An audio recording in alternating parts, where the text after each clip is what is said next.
जिसकी 12 सुंदर राजकुमारियां थी। वे सब एक कमरे में सोती थी और उनका कमरा बाहर से बंद कर दिया जाता था ताकि वो कहीं न जा पाए। लेकिन फिर भी सुबह उनके जूते काफी घिसे हुए लगते थे, जैसे रात भर उन जूतों में राजकुमारियों ने नृत्य किया हो। जब ये बात राजा को पता चली तो उसने खबरी को पास बुलाया और उन पर नजर रखने को कहा। लेकिन कोई भी ये पता नहीं लगा पाया कि राजकुमारियां नृत्य करने कहाँ जा रही थी। राजा ने राज्य में घोषणा कर दी कि अगर कोई भी ये राज पता कर पाए तो वो उन 12 राजकुमारियों में से किसी को भी अपनी पत्नी बना सकता है।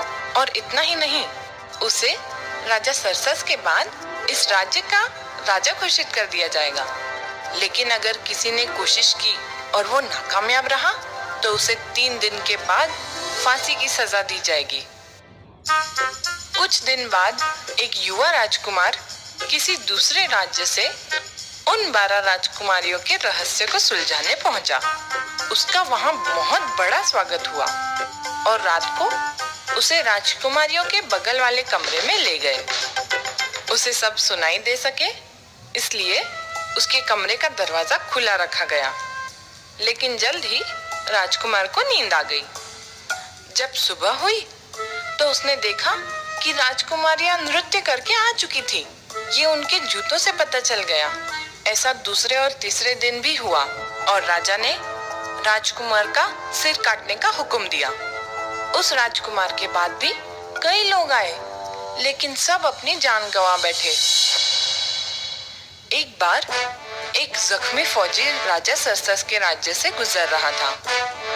तभी वहां एक बुढ़िया ने उससे पूछा, कहाँ जा रहे हो बेटा? मैं खुद नहीं जानता कि मैं कहाँ जा रहा हूँ, लेकिन मुझे राजकुमारियों की खुफिया जगह खोजनी है और क्या पता शायद एक दिन मैं ही राजा बन जाऊं। ये कोई मुश्किल काम नहीं है बेटा, मैं तुम्हारी मदद करूंगी। बस तुम्हें जो जाम राजकुमारियां पिलाएंगी उसे तुम्हें नहीं पीना है। उस जाम से तुम्हें नींद आ सकती है। उस बुढ़िया ने एक चोगा उस फौजी को दिया और कहा, जैसे ही तुम इसे पहनोगे तो तुम अदृश्य हो जाओगे और फिर तुम राजकुमारियों का पीछा कर सकते हो। शुक्रिया माताजी।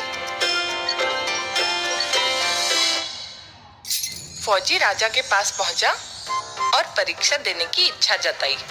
फौजी की वहां बहुत खातिरदारी हुई और उसे बढ़िया पोशाक दिए गए।